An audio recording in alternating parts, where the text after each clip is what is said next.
రామ్నాథ్ గారు చెప్పండి, మీ ఓవరాల్గా చూస్తే చంద్రబాబు గారి కానీ పవన్ కళ్యాణ్ గారు కానీ వాళ్ళ ప్రభుత్వం స్లోగా వెనక్కి వెళ్తోందని, back tracking from their promises అనుకోవాలా ఎట్లా? ఈ పరిణామాలన్నింటి మీద మీ విశ్లేషణ ఏమిటి? అలాగే వయోభారం కూడా ఏమన్నా పనిచేస్తుందా? కోవిడ్ సమయంలో నేను విశాఖలోనే ఉన్నాను, ఆయన అసలు అప్పుడు సీఎం కూడా కాదు కదా, తర్వాత పక్కన ఎవరో చెప్తే సర్దుకుని హుదూద్ తుఫాన్ అన్నారట, అంతవరకు మంచిదే. బట్ ఈ ఓవరాల్గా ఇప్పుడు నాకైనా కూడా వయసు రీత్యా కొన్ని తేడాలు వస్తుంటాయి, అలాంటి పరిస్థితి ఏమన్నా వస్తుందా? ఓవరాల్గా వాగ్దానాల నుంచి ఆ ఎఫెక్ట్ కూడా ఏమన్నా ఉందా? వాగ్దానాల నుంచి దారి మళ్ళుతున్నట్లు లేదా వెనక్కి తగ్గినట్లు ఏమన్నా అనిపిస్తుందా? మొత్తం మీద ఈ పరిణామాలు ఇంక్లూడింగ్ డక్కన్ క్రానికల్ ఖండిస్తూ ఏది మనం ఆ మీడియా మీద జరిగిన దాడిని కూడా ఖండించాల్సిన బాధ్యత మన మీద ఉంది. సో వీటన్నిటి గురించి మీరు మాట్లాడండి దయచేసి. కొమ్మినేని గారు, గుడ్ మార్నింగ్ అండి. నమస్కారం. ఇప్పుడు ఎన్నికల ముందు తెలుగుదేశం పార్టీ ముందు రెండే ఆప్షన్లు ఉండేది. ఒకటి నిజాయితీగా ఉండి ఓడిపోవడమా, అబద్ధాలు చెప్పి అధికారంలోనికి రావడమా. చంద్రబాబు నాయుడు గారు తన అనుభవాన్ని అంతా క్రోడీకరించి ఓడిపోతే ఏమొస్తుంది, సరే ఒక 5 ఏళ్ళు పవర్ ఉంటుంది కదా అని చెప్పి రెండో ఆప్షన్ ని ఎంచుకున్నారు, అధికారంలోనికి వచ్చారు. మీరు చంద్రబాబు నాయుడు గారి దగ్గర ఒక బ్లూ ప్రింట్ ఉందండి, అది ఎప్పుడు 95 నుంచి అమలు చేస్తున్న బ్లూ ప్రింట్. అదేంటంటే హామీలు ఇస్తారు, అధికారంలోనికి వస్తారు, వచ్చిన తర్వాత వాటి నుంచి ప్రజల్ని ఎలా డైవర్ట్ చేయాలి అన్న దానిపైన ఫస్ట్ శ్వేతపత్రాలతో మొదలు పెడతారు. 95 లో కూడా తాను అధికారంలో తీసుకున్న తర్వాత 95 లో కూడా శ్వేతపత్రాలు ఇచ్చారు, 2014లో కూడా ఇచ్చారు. ఈ రోజు జగన్మోహన్ రెడ్డి రాష్ట్రాన్ని సర్వనాశనం చేసి వెళ్ళిపోయారని ఈ రోజు చెప్తున్నారు కదండి. 2014లో నాటి అంతకుముందు కాంగ్రెస్ ప్రభుత్వాన్ని ఇంతకంటే దారుణంగా తిట్టారు. అసలు ఏది ఎక్కడుందో కూడా నాకే తెలియడం లేదు, ఇవన్నీ ఎదుర్కోవడానికే నాకు పెద్ద పని అయిపోయింది, సర్వనాశనం చేశారు, నేను 0 నుండి తీసుకురావాలి అన్నారు. మీకు గుర్తుండే ఉండు, సోనియా గాంధీని దెయ్యం భూతం అని కూడా తిట్టారు కదా. చాలా చెప్తే ఇంకా గంట సేపు పడుతుంది సార్. కుమణీర్ గారు తిట్టారు. ఈ రోజు ఇంకా అడుగు ముందుకెళ్ళి అసలు నా ఛాంబర్ లో ఏసీలు కూడా సరిగా పనిచేయలేదు అంటున్నారు. ఎందుకంటున్నారు అంటే ప్రజలంతా 60 మీటర్ జీరోగా పడిపోయింది, మొత్తం చంద్రబాబు నాయుడు గారు ఈరోజు 0 నుంచి మళ్ళీ మొదలు పెట్టాల్సిన పరిస్థితి వచ్చింది అని మెల్లగా ప్రజల్ని మోటివేట్ చేయడం. మొన్న ఒక ఆయన అంటున్నారండి, తెలుగుదేశం పార్టీ నాయకుడు, అసలు ఇన్ని హామీలు మేము ఇవ్వాల్సి ఉండేది కాదు, మేము ఒక విషయంలో భయపడ్డాం, జగన్మోహన్ రెడ్డి గారి మీద ప్రజల్లో ఒక విపరీతమైన విశ్వసనీయత ఉంది, ఏదైనా చెప్తే చేస్తాడని. వైసీపీ వాళ్ళంతా 1 లక్ష రూపాయలు రుణమాఫీ అంటున్నారు, పింఛన్ 5,000 అంటున్నారు. ఒకవేళ అలాంటివి జగన్మోహన్ రెడ్డి ప్రకటిస్తే ఇక మాకు పరిస్థితి అనుకూలంగా ఉండదు, అందుకనే మేము ముందస్తుగానే, అది కూడా ఏది మినీ మేనిఫెస్టో, జగన్మోహన్ రెడ్డి ఇంకా హామీలు ఇచ్చింటే పూర్తి మేనిఫెస్టోలో పింఛన్ కావాలంటే 7,000 కూడా ప్రకటించుండే వాళ్ళేమో నెలకి. ఆ జగన్మోహన్ రెడ్డి గారు ఏం చెప్తారో అన్న ఉద్దేశంతో భయంతో విపరీతంగా హామీలు ఇస్తూ వచ్చారు. ఎప్పుడైతే జగన్మోహన్ రెడ్డి గారు లేదు మన బడ్జెట్ ఇంతే, ఇంతకు మించి ఇస్తే ప్రజల్ని మోసం చేయడమే అని వెనక్కి తగ్గినప్పుడు అరే ఎంత పొరపాటు చేసాం, మనం ఏదో ఊహించుకొని భారీగా వైఎస్ఆర్సీపీ హామీలు ఇస్తుందేమో అనుకొని మనం ఇరుక్కుపోయామే అన్న అభిప్రాయాన్ని ఇప్పుడు వ్యక్తం చేస్తున్నారు. మొన్న ఒక డిబేట్ లోని టీడీపీ జాతీయ అధికార ప్రతినిధి జీవీ రెడ్డి గారు ఒక సిద్ధాంతాన్ని తెరపైకి ఇచ్చారు. అసలు మా మేనిఫెస్టో జనంలోనికే వెళ్ళలేదు, మా మేనిఫెస్టోని చూసి ప్రజలు ఓట్లేదు, జగన్మోహన్ రెడ్డి మీద వ్యతిరేకతతో మాకు ఓట్లు వేశారని చెప్తున్నారు.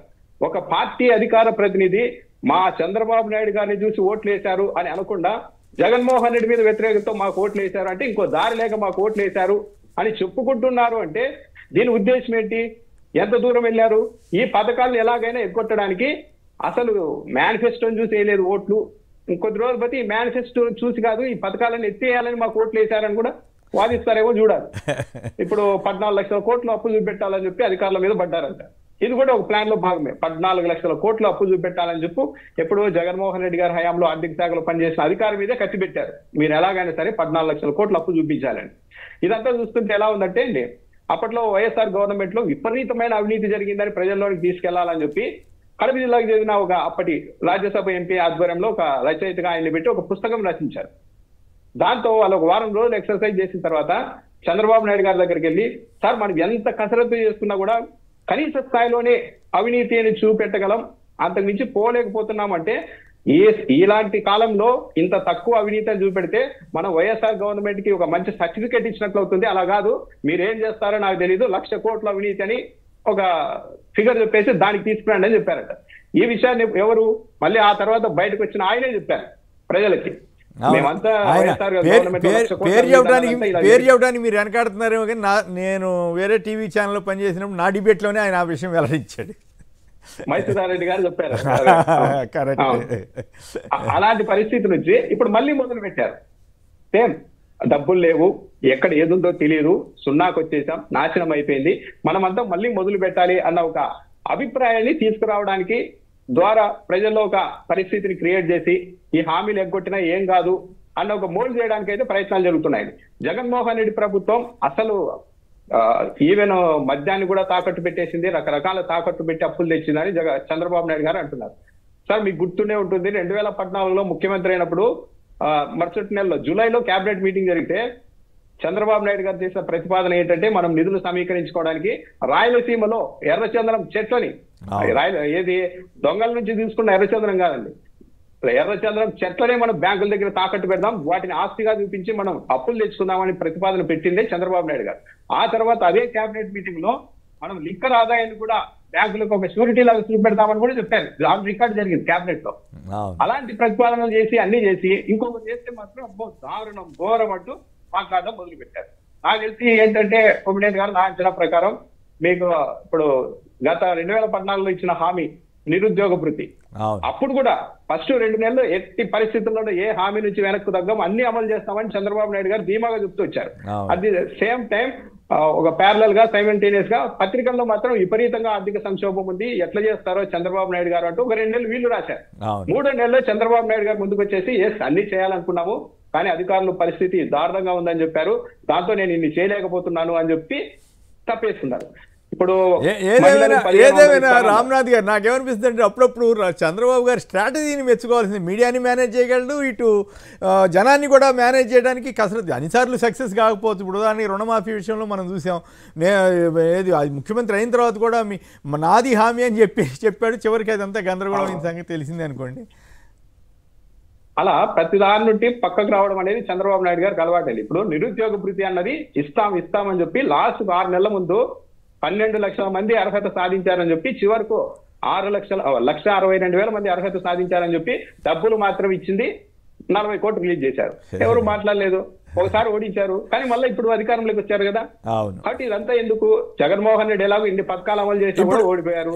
ఒక 5 ఏళ్ళు అధికారం ఉంటుంది, అధికారంలోకి వస్తాము. ఈ 5 ఏళ్ళు అయిపోయిన తర్వాత మళ్ళీ దేవుడు ఎరుగు, మళ్ళీ కొత్త ఓటర్లు వస్తారు. అంటే ఈ లోపు దాడుల ద్వారా అట్లాగే కేసులు పెట్టడం ద్వారా జైళ్ళకి పంపడం ద్వారా పార్టీని బలహీనపరచవచ్చు అనే ఫీలింగ్ లో ఉన్నారు. చివరికి జనం మీద పట్టడం, వైసీపీ కార్యకర్తలు నాయకుల మీద ప్రభుత్వ ఆస్తుల మీద దాడులు చేయడం అయిపోయి ఇప్పుడు మీడియా మీద కూడా పడుతున్నట్టున్నారు. క్రానికల్ మీద దాడి జరగటం మీద మీరేమంటారు? అయితే ఇప్పుడు మన రాష్ట్రంలో నాకు తెలిసి వీళ్ళు చివరకు జడ్జీలు కూడా బెదిరిస్తారేమో సార్. ఇప్పుడు లాస్ట్ కి మిగిలింది జడ్జీల ఛాంబర్లే. ఏ రాష్ట్ర ఆంధ్రప్రదేశ్ చరిత్రలో ఎప్పుడైనా కానీ ఒక వీసీ ఛాంబర్లకు ఒక పార్టీ కార్యకర్తలు వెళ్ళి అప్పటికప్పుడు బూతులు తిడుతూ నువ్వు రాజీనామా చేసి బయటకు వెళ్ళిపో అన్నది ఎక్కడ చూసాము సార్? అది జరిగింది. యథేచ్ఛగా విగ్రహాలు పడగొడుతున్నారు, గవర్నమెంట్ ఆఫీసుల మీద దాడి చేస్తున్నారు, జీవోలు లేకుండానే పేర్లు మార్చేస్తున్నారు. ఇవన్నీ చేస్తూ ఉన్నప్పుడు ఇక మీడియా వద్దకు కూడా వెళ్ళారు. ఇప్పుడు డెక్కన్ క్రానికల్ లాంటి మీడియా సంస్థనే మనం బెదరగొట్టగలిగితే, వాళ్ళ ఆఫీస్ ని తగలబెట్టగలిగితే ఇంకా చిన్న వాళ్ళు ఇంకెక్కడ మాట్లాడతారు మన మీద అన్న ఒక భయాన్ని సృష్టించి రాజ్యం వెళ్ళాలనుకుంటున్నారు. అయితే ఇది ఎప్పుడు కాదు సార్. ఇప్పుడు నియంత్రణ రాజ్యాలు ఎప్పుడు కూడా నియంతృత్వంతో పోయే రాజ్యాలు ఎప్పుడు కూడా కొద్ది కాలం అప్రహత్యాతంగా నడుస్తాయి, కానీ ఒక్కసారిగా కుప్పగూలిపోతాయి. పైగా మంది ప్రజాస్వామ్యం ఏదో ఒక పార్టీని అణిచివేయడం ద్వారానో, ఆ పార్టీని వీక్ చేయడం ద్వారానో, ఇలా దాడులు చేయడం ద్వారానో ఏదో సాధిస్తాం అనుకుంటే అది తప్పు. అది చంద్రబాబు నాయుడు గారికి ఇంకా బాగా తెలుసు.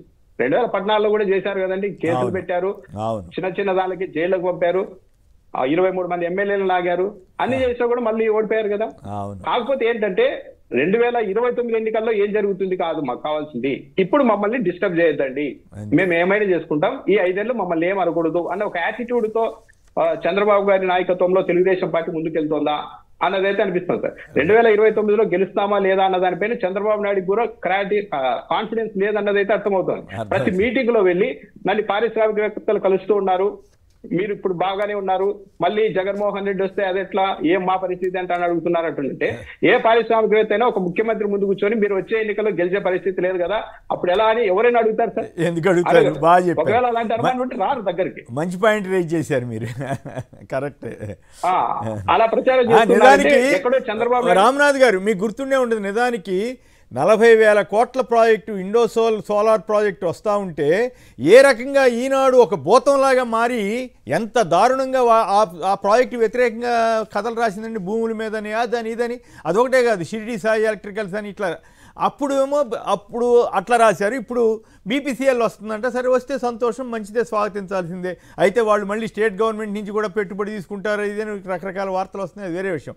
ఇప్పుడు బ్రహ్మాండంగా చూపిస్తున్నారు. ఒకళ్ళేమో 50,000 కోట్లు అంటే ఇంకొకళ్ళు 75,000 కోట్లు అని రాస్తున్నారు. సో ఇవన్నీ కూడా జనానికి మరి అర్థం చేసుకుంటారో లేదో తెలియట్లేదు.